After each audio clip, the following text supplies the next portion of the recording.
Yeah, are you a good girl? Are you a good girl? For Michelle Partington, it was the second of 3 deployments to Afghanistan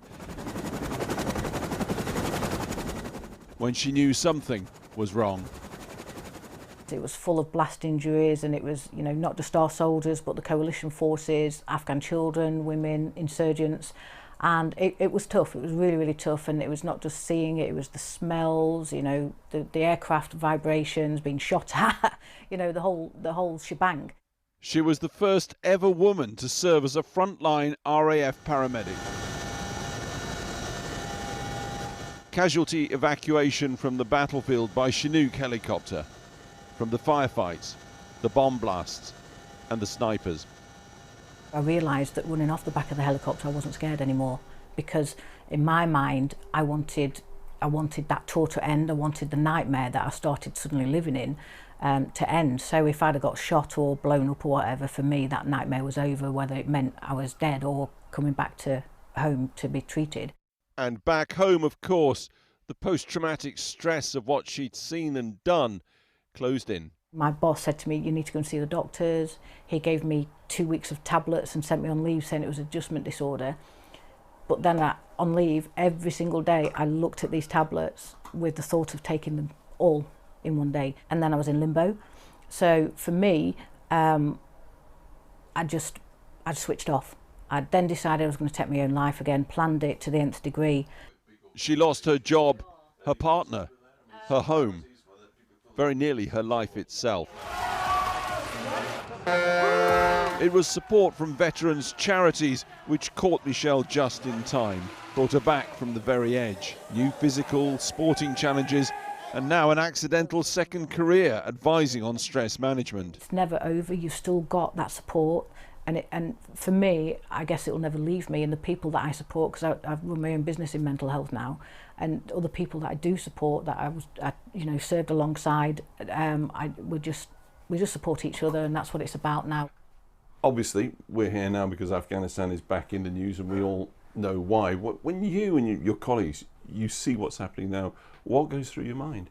To be honest, I don't think about anything that's happening now, because I can't think about that situation, because it'll take me back to my illness. For me to have to think about that would be taking a step back, because then I have to revisit and I have those emotional stuff. So I don't watch the news anymore. I don't try anything. I just try and live for the here and now. You block it. Yeah, totally. Seaham, County Durham. Dean Middleton settled back home these days. What if, if I wasn't blown up, wasn't injured, and where would I be, what would I be doing? Then I was signalling. At the town's First World War Memorial, Dean revisits the moment which changed his life, ending his days as a paratrooper. He has no memory of it, but the photos show what the Taliban bomb did to his armoured vehicle. Dean's rehab took 3 years, replacing part of his skull with the titanium plate. They cut a large section of me head out, or my skull, to remove that. And I had a 6-month period where I had like half a head, half a skull. Skull severely damaged, spirit apparently intact. Marathons and endurance events critical to his recovery path. I'm very fortunate, during my service I was a physical training instructor in the parachute regiment. So and then I've built on that set of skills and knowledge, and I use that to help others in similar situations, rehabilitate and help. And I've really rekindled a new flame, a new passion.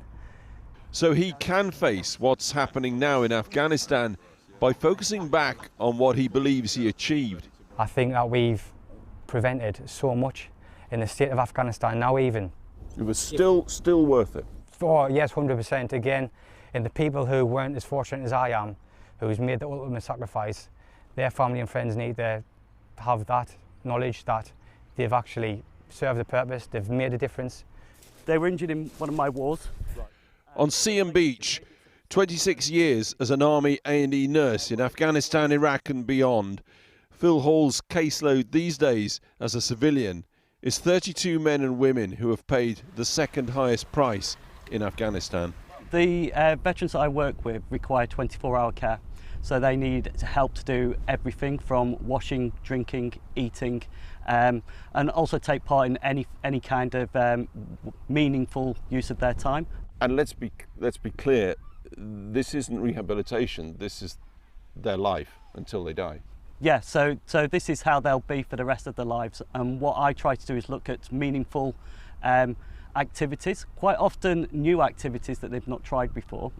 But now the TV images from Afghanistan. Phil Hall well placed to give both personal and general perspectives. Now, seeing the news, my concern is about those people. It's about, at a personal level, the men and women that I met over there, that lived over there, and today have to live and continue to live there. That they have been, you feel, you worry they may have been abandoned. I don't know if abandoned's right, I just worry that they're safe still. I think, you know, they were very, very wise. A lot of them a lot more cleverer than I was and a lot more streetwise. I hope that the work that we did with them, the training that we did with them, means that it can keep them safe and they can continue to look after their families. But he sees many carers, many families and veterans. The charity Help for Heroes says there's been an upsurge of grief, anger and emotion at what's happening. For me, it's sadness. And I think a lot of people feel sad about it. I'm sure there will be some anger. I'm sure there will be some raised anxiety about watching the same place. I'm sure I won't be alone when I see what's going on out there. The TV shots that we see of people holding guns, I can smell it, I can see it, and I can imagine the hospitals when you see the shots of young children that have been shot. I look at that and I remember my time in Bastion and looking after young children that have been caught up in conflict, and it's very sad. So, as the politicians turn their backs on Afghanistan, those who fought their war speak out for themselves and for those who can't.